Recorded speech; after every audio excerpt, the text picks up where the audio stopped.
بسم الله الرحمن الرحيم نحمده ونصلي ونسلم على رسوله الكريم أما بعد. Respected listeners, Imam Abu Dawood rahimahullah has recorded an incident in his Sunan regarding an incident that had taken place during the 5th year after Hijrah in a battle known as the Battle of Banu Qurayza. What had taken place was, there was a Sahabi of Rasulullah sallallahu alayhi wasallam by the name of Khalad radiyallahu anhu, who had become shaheed and was martyred in this battle. Imam Abu Dawud rahimahullah records, جاءت امرأة إلى النبي صلى الله عليه وسلم يقال لها خلاد تسأل عن ابنها وهو مقتول وهي متنقبة. A woman had come to Rasulullah sallallahu alayhi wasallam, who was the mother of this Sahabi. Her name was, she was known as Khalad. She had come asking about what had happened to her son. But when she came onto the battlefield, obviously there were men who were around. She was completely covered. Her face was covered. She was veiled. So people who were around, فَقَالَ بَعْضُ أَصْحَابِ النَّبِي صلى الله عليه وسلم تَأْتِي وَأَنْتِ مُتَنَقِّبَةٌ. You are coming onto the battlefield to find out about your son. It's a difficult moment, but you are veiled entirely. In other words, how come you coming in this condition, so to say? So she mentioned a very beautiful statement. She answered and she said, In urza ibni falan urza'a haya'i. If I've lost my son, it doesn't mean I've lost my haya and my modesty. I may have lost my son. I'm in this predicament. It's difficult.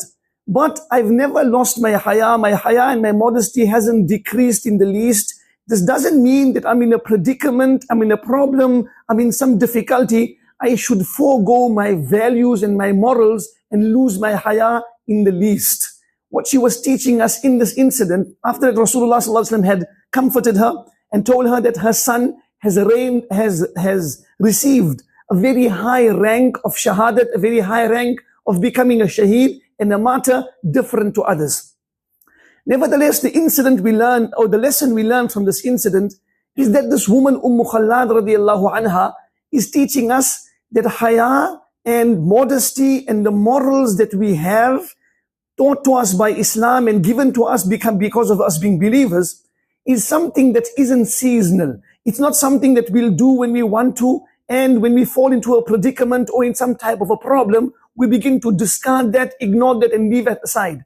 This is such an important part of our iman in Islam that at no point this haya and this modesty could be sacrificed. When Rasulullah sallallahu alayhi wasallam explained haya and modesty, he said, Al-haya'u khayrun kullu. Haya and modesty in entirety is good. In other words, it's entirely good. Whenever you do it, you will receive benefit. The more you'll do it, the more benefit you'll receive. The more you can inculcate it, the more good and the more blessings will come into your life. It shouldn't be that someone falls into some issue and some problem, or someone changes his venue. He changes the place he is, or the season changes. It becomes holiday, or he goes to a different province or a different country. And now he begins to feel he can do as he wants. He can sacrifice his haya. Nabi sallallahu alayhi wasallam taught us so importantly, just as we want our iman to strengthen, our iman to increase, our iman to be enhanced, and similar to that should be our haya and our modesty, because he said, Innal haya'a wal imana qurina jami'an. Iman, our faith, our iman and our belief, and haya, both of them are interlinked. Both of them coexist.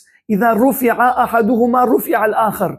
When one is raised, removed, or one is damaged, then damage comes to the next one as well. If one is raised and removed from a person's life, then the next one to follow. If haya is removed, Allah forbid, the next one to follow would be a person's iman. So how important, this is something that guards our iman and brings it together wherever we are, in whatever situation we may find ourselves in. We always adopt this quality of haya, we enhance it and make sure it isn't sacrificed in the least.